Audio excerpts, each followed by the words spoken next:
नमस्ते फ्रेंड, आप सभी का एक बार फिर से वेलकम। और फ्रेंड्स, पिछले 2-4 दिनों से bank pension updation case MC Singla के बारे में पहले जब ये खबर आई कि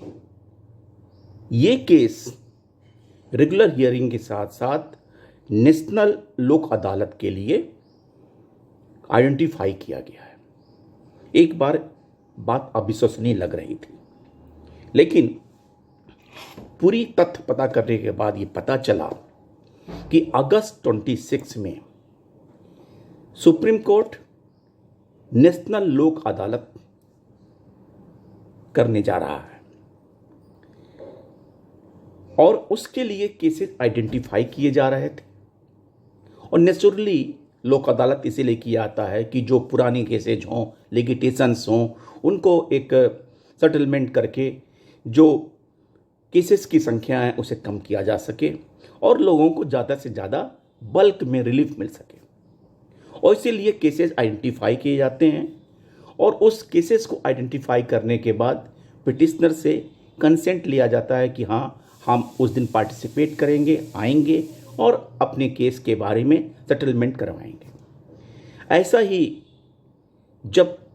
नेशनल लोक अदालत अगस्त 26 में कंडक्ट करने के बारे में सुप्रीम कोर्ट में प्लान हुआ तो केसेस छाटे जाने लगे और उस केसेस में सिंगला केस भी आया।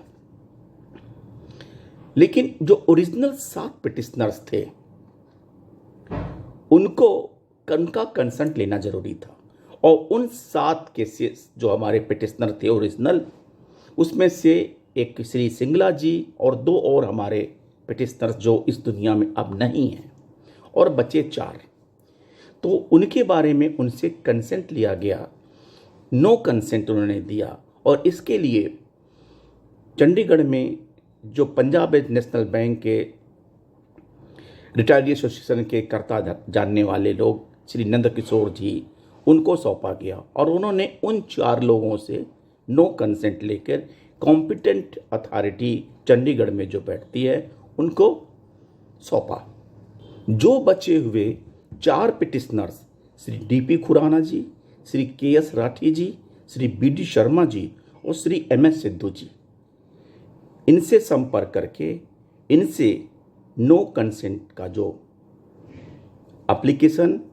लेके कॉम्पिटेंट अथॉरिटी को सौंपा। यानी कि फिलहाल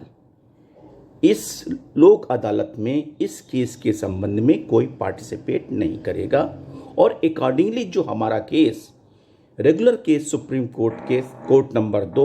जस्टिस विक्रमनाथ और संदीप मेहता में के कोर्ट में चल रहा है, वो अकॉर्डिंगली 22 जुलाई को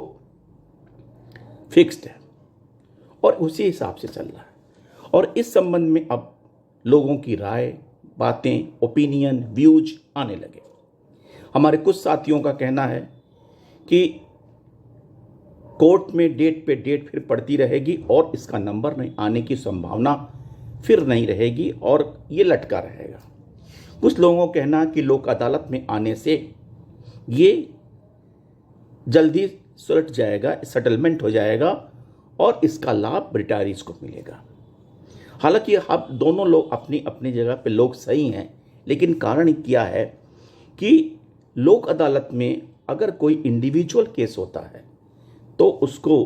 कॉम्प्रोमाइज़ कराना, सेटलमेंट कराना इजी होता है। लेकिन जहाँ पे पूरे बैंकिंग इंडस्ट्री का सवाल है, इम्प्लीमेंटेशन का सवाल है बैंक पेंशन अपडेशन का, इसमें पॉलिसी मैटर मिनिस्ट्री से जुड़ा हुआ है, लाखों लाख पेंशनों से जुड़ा हुआ है, वो नहीं लगता है कि लोक अदालत में कॉम्प्रोमाइज़ के अंतर्गत आ पाएगा। बेटर यही है कि हम 22 जुलाई का वेट करें और ये भगवान से प्रार्थना करें कि इस केस का सेटलमेंट शीघ्र से शीघ्र हो, ताकि बैंक पेंशन अपडेशन केस जो मामला है वो पिछले 3 डिकेड से हमारे रिटायरी साथी वेट कर रहे हैं, इंतज़ार कर रहे हैं और इसी में उलझे हुए हैं। एक आंकड़े के हिसाब से जो हमारे IBPRC ने दिया था, लगभग 3.5 लाख पेंशनर हमारे धीरे धीरे करके इस दुनिया से चले गए, उनको न्याय नहीं मिला। तो अगर न्याय मिलना है तो सुप्रीम कोर्ट को भी चाहिए इतने पुराने केस को, जिसमें लगभग 8 लाख